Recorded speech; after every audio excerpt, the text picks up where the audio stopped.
todo o mundo se pode imaginar, non son momentos fáciles, pero tamén son momentos de firmeza. E eu neste momento quero facer dúas reflexións, que ademais, por desgracia, non son moi habituais en todo o que estamos vendo no panorama nacional. Primeiro, manifestar o máximo respeto á xustiza. Non vou criticar as decisións judiciais, o que pido é que asa xustiza que sexa unha xustiza rápida, pero, por suposto, máximo respeto a calquera decisión judicial. E o segundo é poñer en valor a decisión de Alfonso Villares.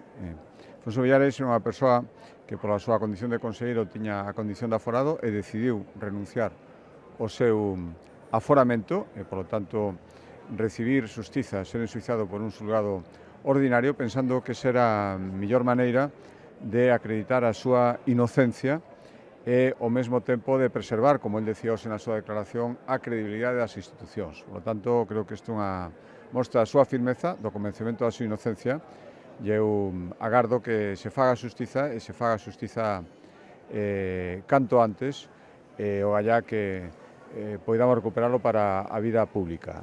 Ao mesmo tempo, a Administración ten que seguir, a Xunta de Galicia ten que seguir o seu traballo, e mañá mesmo tomará posesión en sustitución de Alfonso Villares a nova conselleira do Mar, Marta Villaverde, que ata o día de hoxe era directora xeral de Desenvolvemento Pesqueiro na mesma Consellería do Mar.